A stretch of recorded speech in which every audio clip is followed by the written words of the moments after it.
Frère, vous avez le Saint-Esprit? Oui. Vous êtes arrivé ici à l'église à quelle heure? Non, 9h combien? 9h combien ndio ulifika hapa? 9h juste. 9h juste ndio ulifika. Maman, vous êtes arrivé ici à quelle heure? Mama ulifika saa gani hapa? Akubambilia amo.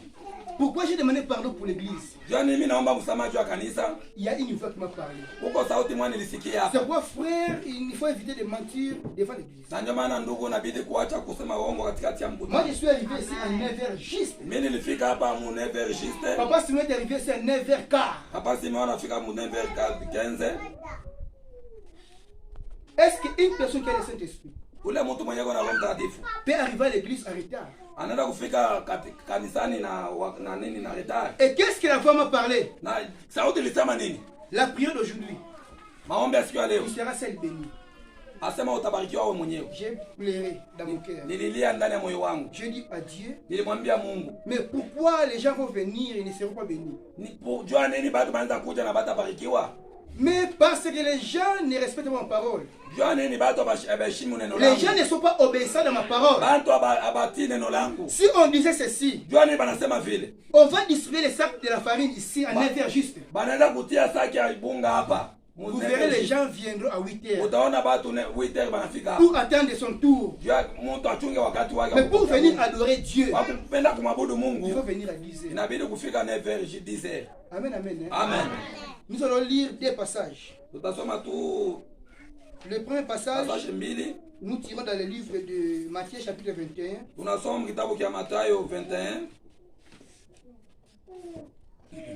allons lire le premier verset.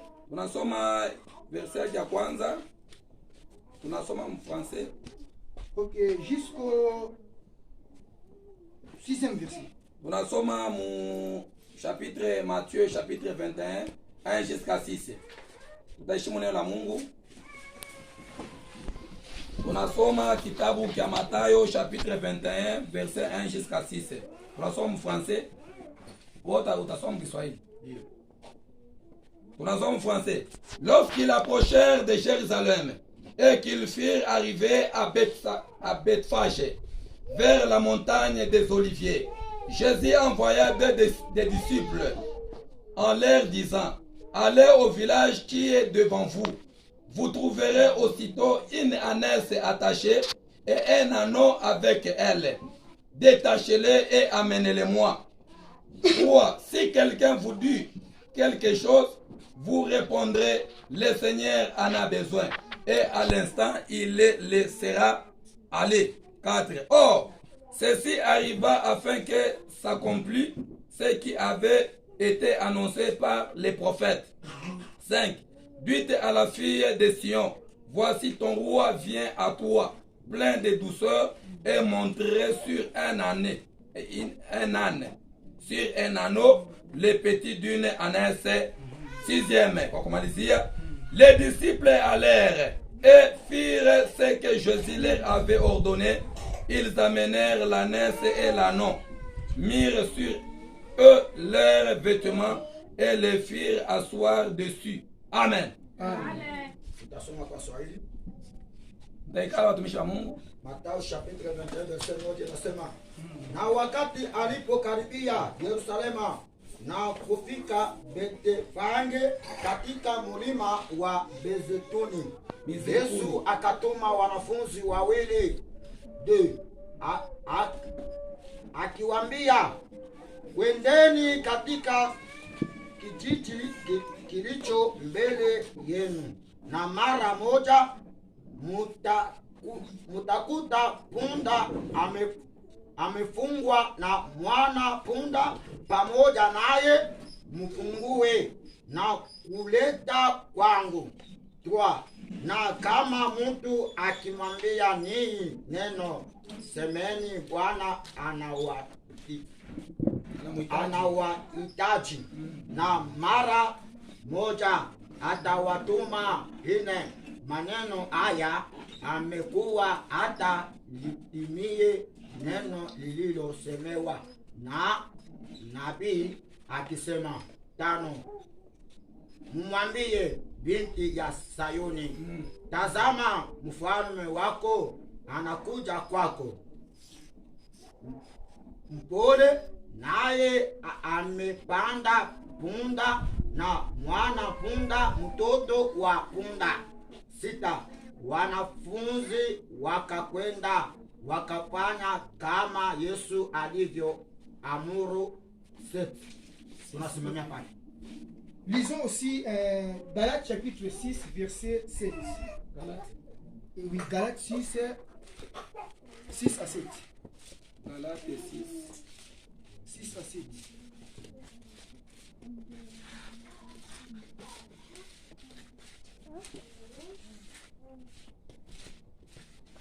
Galates 6. Galates chapitre 6 verset 6 à 7. 6 à 7, 6, 7 yake nasema hivi. Que celui à qui l'on enseigne la parole fasse parler de tous ses biens à celui qui l'enseigne. 7. Ne vous y trompez pas, on ne se moque pas de Dieu. Ce qu'un homme aura semé, il les moissonnera aussi. Amen. Amen, amen. Amen. Bien-aimés en Jésus-Christ, nous n'allons pas faire une église des gens qui sont maudits. Nous ne sommes pas contents si les gens ne sont pas bénis. C'est ce que nous venons de lire dans le livre de Galates. Le pasteur vous parle chaque jour, mais nous ne comprenons pas. J'ai posé la question, qui a le Saint-Esprit? Beaucoup de gens ont soulevé les doigts. Est-ce qu'une personne qui a le Saint-Esprit? Moi dans ma maison, si on a dit que non, chaque dimanche le culte va commencer à 9h. C'est le pasteur qui a dit. Donc je ne suis pas à l'aise à 8h. Je ne suis pas à l'aise à 8h. Je ne suis pas à l'aise. Parce que j'ai un rendez-vous avec mon Dieu. Parce que le Saint-Esprit à l'intérieur, ça me pousse. Papa Didier, bientôt il est temps d'aller à l'église à 9h. Mais si le Saint-Esprit ne te pousse pas, c'est que tu n'as pas le Saint-Esprit. Parce que celui qui est le Saint-Esprit, il sera poussé par l'Esprit pour faire l'œuvre de Dieu. Celui qui est le Saint-Esprit, il sera poussé par l'Esprit pour aller le mercredi à la prière. Il y a les gens qui viennent seulement le dimanche. À la semaine, ils ne viennent pas. Est-ce que vous avez le Saint-Esprit? Amen, amen. Hein? Amen. Nous ne voulons pas enseigner les gens qui sont maudits. Et nous ne voulons pas que les gens soient bénis à cause de nous. Parce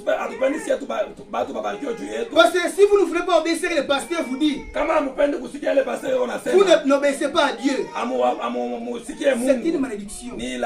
C'est pourquoi aujourd'hui, il y a des chrétiens qui sont des maudits. Ce sont des chrétiens qui sont maudits. Je me pose des questions. Pourquoi les chrétiens sont maudits? Nous critiquons les bouddhistes, les musulmans. Les musulmans, quand ils étaient allés en mosquée, s'il faut aller 10h juste, tout le monde sont là. Ils arrivent. Donc j'ai compris une chose. Il y a certains gens qui viennent bloquer la bénédiction. Écoute bien aimé Jésus. Vaut mieux faire une église de 5 personnes. Et tous les 5 qui vont aller au ciel. Je ne peux pas remplir une église de 100 personnes. Et les gens sont perdus. Qui continuent à vivre dans les obéissances de la parole. Vaut mieux avoir une église, les gens qui respectent la parole de Dieu. Que tous ces gens voient le ciel. Amen, amen. Hein? Amen. Les jours qu'on mettait les portes ici, à 9h juste, on ferme les portes. Si on a que 2 personnes qui seront à l'intérieur, les 2 personnes vont prier. Et si tu viens après 9h, tu rentres chez toi à la maison. C'est comme à l'école. Quand tu vas en retard, on te fout, tu vas te chasse. Nous négligeons la parole de Dieu. Rentrons à la parole. La parole nous parle ceci. Asema sauti ya Mungu anatuambia hivi. L'entrée de Jésus à Jérusalem. Asema kuingia kwa Yesu ndani ya Yerusalemu. Est-ce que qui est Jérusalem? Asema Yerusalemu ni nani? Il y a des gens qui disent non, c'est mon corps. Laisse-moi faire tout ce que je peux faire. Bien aimé en Jésus, est-ce que tu crois que c'est ton corps? Le corps que tu as t'appartient. Tu peux faire n'importe quoi. Te prostituer, t'enivrer. Est-ce que ça t'appartient ce corps-là? Il y a de ces gens-là qui jouent avec les gens. Écoutez, c'est une malédiction. Quand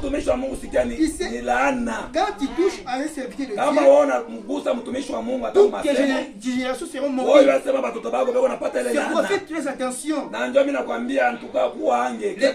diable crée des opportunités pour que beaucoup des enfants de Dieu soient maudits. Amen, amen. Amen. L'entrée de Jésus à Jérusalem. Comment Jésus doit entrer à Jérusalem? D'abord, je vais parler qu'est-ce que Jérusalem? Jérusalem, c'est moi. C'est vous. C'est nous, Jérusalem. C'est nous qui sommes le temple de Dieu. Comment est-ce que doit se comporter un temple de Dieu? Il nous a créé avec 3 parties. Il y a le corps, il y a l'âme, il y a l'esprit. Et ça forme le temple. Comme dans Jésus, il y a 3 fonctions. Nous avons le Père, nous avons le Fils et le Saint-Esprit. C'est pourquoi on dit que c'est le chef de l'église. Quand Jésus va venir, il ne venait pas prendre mon Carmel. Jésus venait de prendre toi, moi. Amen, amen. Amen. Jésus se dirige à Jérusalem avec honneur. Qu'est-ce que Jésus dit à ses disciples? Allez sur ce village. Détachez-les. Amenez-les. Jésus envoie ses disciples. Mais quand nous parlons de cette parole, ça veut dire quoi? L'âne, c'est un animal qui est doux.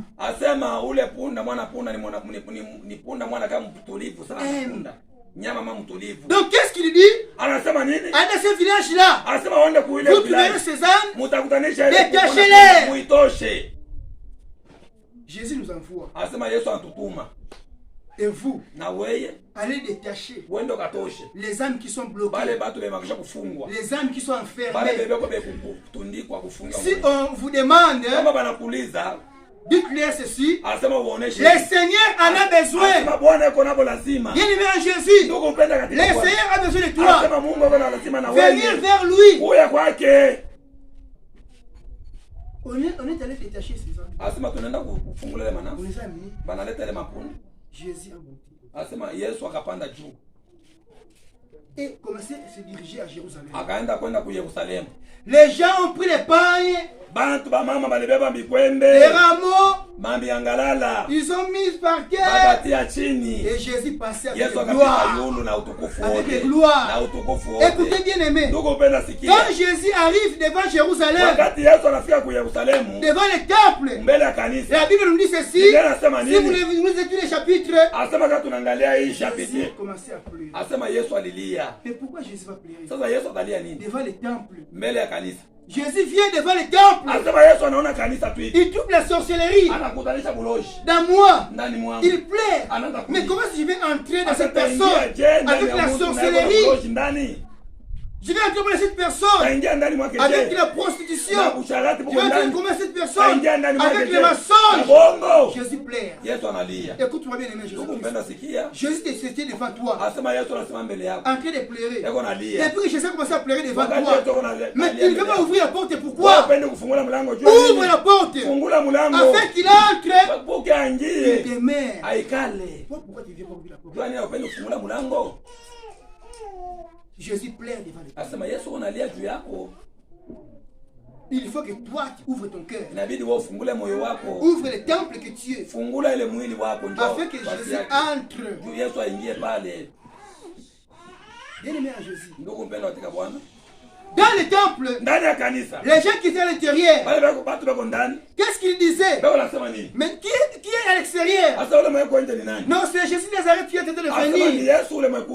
Qui sont ces gens? Ce sont les démons. Maintenant, quand une personne ouvre son cœur, comment ouvrir son cœur? Bien aimé à Jésus, il faut avouer, il faut confesser. Confesse tes péchés. Les péchés que tu as dans ton cœur, ce sont ces démons qui freinent Jésus d'entrer dans toi. Maintenant, c'est toi qui peux donner accès à Jésus. Dès que toi tu confesses, qu'est-ce que Jésus va faire? Jésus va aller brutalement. Dès que Jésus entre, les démons géants vont fuir. Ils vont fuir des temples, des tués. Et Jésus va siéger. Amen, amen. Amen. Dieu va siéger dans toi. Et c'est là où Jésus entre. Quel esprit peut te déranger? C'est quand nous entendons parler. Ah, cette personne-là, elle a changé. Hein? Mais on le voyait être désordonné. Mais totalement changé. Il est venu humble. Donc Jésus est entré dans cette personne. C'est le Saint-Esprit qui guide la personne. C'est vous voyez que la personne change. Mais si toi tu ne changes pas, quand est-ce que tu vas laisser ton temple que Dieu puisse t'entrer? J'attends beaucoup de gens qui parlent. Non, Dieu m'a visité. Il m'a béni. Est-ce que Dieu peut visiter une personne? Est-ce que Dieu peut te visiter? Non, Dieu ne peut pas te visiter. Comment toi, un chrétien, te visite? Dieu demeure en nous. Nous marchons avec lui. Nous dormons avec lui. Nous restons avec lui. Il est avec nous. Mais comment il va te visiter? Il vient seulement te visiter, il quitte. Non. Non, Dieu va visiter. J'ai acheté la voiture. Non, Jésus est dans toi. Tu marches avec lui. Il t'oriente. Bien aimé à Jésus, faisons très attention. C'est pourquoi nous ne sommes pas bénis. Nous ne voulons pas obéir à la parole de Dieu. Les sorciers, chaque jour, ils vont dans les réunions. Si un sorcier s'abstente, on va les fouetter. Donc c'est chaque jour. Obligatoire, ils vont aller. S'ils se disent que non, on va faire 21 jours de jeûne pour tuer une personne, ils vont les faire la sorcellerie. Mais nous les chrétiens, nous aimons seulement les foufous. On vous dit venir à l'église. Nous ne voulons pas venir à l'église. Nous faisons autrement. Nous privilégions les histoires matérielles. Bien aimé en Jésus. Ce n'est pas important de suivre n'importe quoi. Nous devons suivre ce que Dieu nous parle. C'est pourquoi Galate nous dit. On a lu la Galate. C'est lui. Nous allons lire.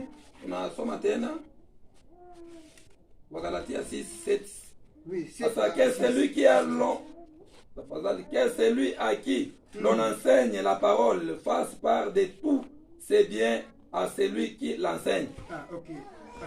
Donc qu'est-ce que la parole nous dit, verset 6? Ce qui vous enseigne, quand nous vous enseignons, vous devez suivre ce que nous vous disons. Ne faites pas semblant.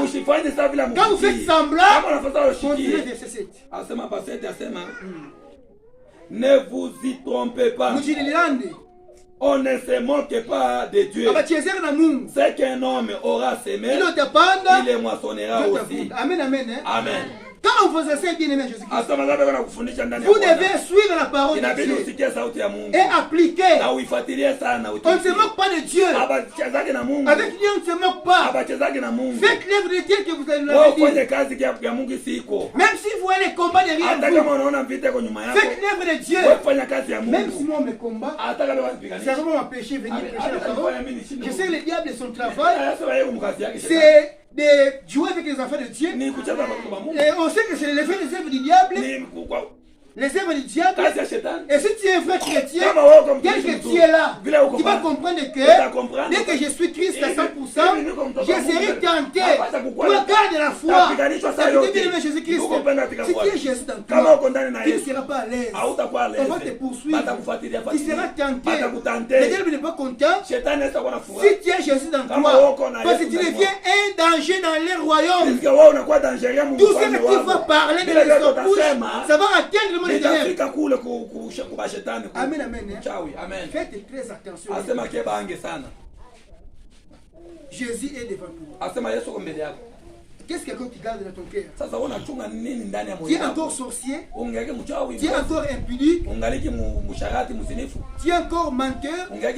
Tu continues à critiquer? Est-ce que ce que tu as fait, tu as confessé? Ce que tu as fait, tu as confessé? Voilà comment on est maudit. Une personne vient à l'église. Après un moment, vous allez la voir sortir, aller rentrer chez lui. Quel esprit qui a mis cette personne? Est-ce qu'une personne qui est le Saint-Esprit, quand il vient à l'église, il ne va pas écouter la parole? Est-ce qu'il va sortir? Ce n'est pas l'esprit de Dieu. Jésus n'est pas encore entré dans toi. Il est mis en Jésus. Et fait Jésus dans toi. Afin qu'il entre. Il demeure. Afin que tu sois béni. Amen. Nous n'allons pas continuer à prêcher dans les églises. Les gens sont maudits. Voilà, il est moment de confesser les péchés. Confesse tes péchés. Écoutez, tu peux te dire que j'ai pris Dieu. Mais tu avais avorté il y a 10 ans. Les péchés que tu as fait il y a 20 ans. Si tu n'as jamais confessé, si tu meurs aujourd'hui, tu vas à l'enfer. Bien aimé, tout toi à l'enfer. Tu vas dire devant Jésus, non, n'est-ce pas, j'ai changé. Non, tu n'as pas confessé ce que tu avais fait. Bien-aimé Jésus, il faut confesser les péchés. Faire les péchés, c'est facile. Rapide sana. C'est goûtant en fait. Mais il faut le confesser. Je vais donner un exemple. Nous devons abandonner les péchés. Je vois une femme de colonel. Je la drague. Et je sors avec elle. Bien-aimé Jésus. Dieu dit ceci. Pour que tu sois pardonné. Il faut aller voir ce colonel. Il va t'agenouiller à la maison. Non, chez toi tu peux t'agenouiller. Il demande pardon. Il ne sera jamais pardonné. Il faut aller voir le colonel. J'ai couché avec ta femme. Pardonne-moi. Dans le colonel ne se pas sourire. Il sera content. Mais toi tu as couché sa femme. Tu vas lui dire pardonne-moi colonel. Il va te tuer. Voilà, tu as péché facilement. Mais pour aller confesser, ça devient difficile. Dans la sorcellerie, tu as bouffé l'enfant de quelqu'un afin que tu sois pardonné. Comme cette famille-là. Papa, maman. Votre enfant qui était mère, c'est moi qui l'avais bouffé. Il faut que cette famille soit une famille chrétienne. Sinon on va te lapider, tu vas mourir. Écoutez bien, Jésus-Christ. Les péchés pardonnés, ça doit être réparé entre nous sur la terre. Avant de demander du pardon à Dieu, commence à réparer sur la terre. Entre nous, qui a escroqué l'argent d'autrui, qui va prier demander pardon, qui ne sera pas pardonné. Voilà l'argent que tu as escroqué. Va remettre à la personne qui t'a escroqué. Papa, je t'avais escroqué, je t'avais volé, prends ton argent. C'est alors que Dieu te pardonne. C'est pour nous les chrétiens. Nous disons ceci. Je vais pécher seulement. Je vais demander pardon. Dieu va me pardonner. Non, ce que j'ai fait, Dieu va me pardonner. Est-ce que vraiment ce que tu crois c'est vrai? Et la fille d'autrui là qui tu sors avec? Tu sais pas, tu pêches contre Dieu. Mais ça va te demander avant que Dieu te pardonne. Va voir ses parents. J'ai joué avec votre fille. Pardonnez-moi. C'est ça le pardon. Pardon ya parce que cette famille-là, ils ont donné leur enfant, leur fille, afin que cette fille soit formée, afin que cette fille soit épousée. Mais toi, tu joues de cette fille-là. Attends de s'aventurer avec elle. Il ne va pas l'épouser. Va demander pardon. Afin que tu sois pardonné. Amen, amen. Amen. C'est pourquoi évitons de pécher. Parce que pour les confesser, c'est pas facile. Et si tu as fait quelque chose contre ton prochain, demande pardon maintenant. Si tu as fait quelque chose qui n'est pas bon, s'il y a une personne, son travail a été terminé à cause de toi, va demander pardon. Parce que c'est regret, c'est ta tête. Bien-aimé en Jésus, arrêtez de pécher. Arrêtez de pécher. Amen, amen. Nous manquons la révélation. Un vrai chrétien a la révélation. Si quelqu'un vient me dire, non, papa Gédéon a fait une mauvaise chose. Nous les chrétiens que nous faisons, papa Gédéon, c'est qu'il a fait. Il commence à... Une personne à la révélation qui prie Dieu, Dieu va te révéler. Amen, amen. Dieu va te révéler. Si réellement, si la personne a commis cet acte, il va dire que non, papa Gédéon c'est mon serviteur, il n'a pas fait ça. Non, soit les saints vont te dire que non, il a fait ça. Les saints ne ne mangent jamais. C'est celui qui a le témoignage. Nous devons avoir la révélation. C'est ce que nous manquons. Et si nous avons la révélation, on peut être maudit à travers nos langages. Amen, amen. Amen. Voilà comment Dieu nous aime. Il me parle. Mais toi, tu es payé le transport. Tu arrives à 9h, c'est personne. Mais on a fait qu'à 9h, je vais te bénir seul. Je dis Dieu, non, Dieu. Moi, je suis venu prêcher tes enfants. Je veux qu'ils soient bénis. J'ai prié votre pardon. Et j'ai encore prié ici. Que Dieu vous pardonne. Afin que prochainement, vous puissiez respecter la parole de Dieu. Vous arrivez ici à temps. Amen, amen. Amen. C'est ça la bénédiction. Nanjo baraka. Et pour terminer, nous allons chanter dans Nyimbo za Mungu. Nous sommes dans le numéro 152. Je crois bien que nous connaissons le cantique. Niwe karibu nawe, Mungu wangu, hata katika taabu. Niwe karibu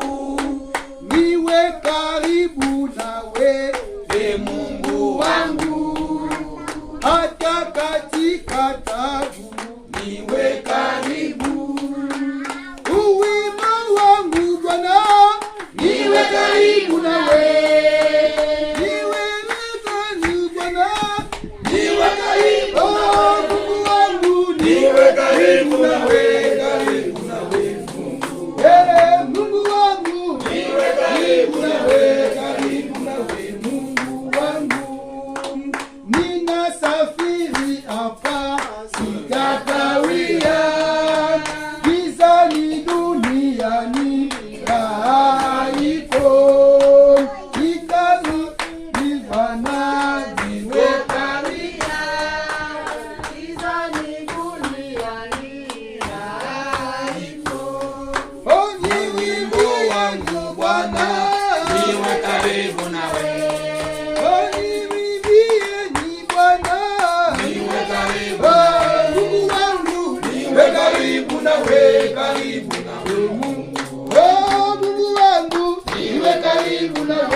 Mungu wangu, hata mateso mengi yananipata, nitakumbuka ili una rehema, na yatanipopote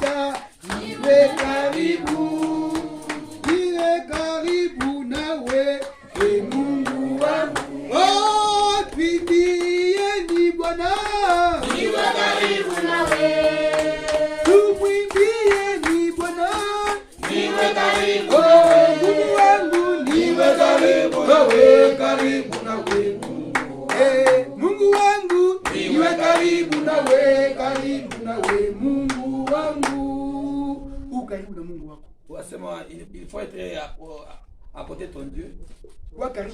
Il faut être à côté de ton Dieu. Soyez à côté du Seigneur. Si tu es loin de ton Dieu, tu vas vraiment aller à la contre de sa parole. Nous n'avons pas accepté des années. Nous restons toujours comme ça. On veut voir après 2 ans. Notre frère avec la Jeep. Notre frère là avec à l'avion. Comme ça on peut aller prêcher partout dans le monde. Ma soeur qu'on puisse construire une maison. Et si chaque fois nous quittons seulement celui-là a des fétiches. Non, c'est ça nous les chrétiens. Quand on voit une personne avec des véhicules et de l'argent,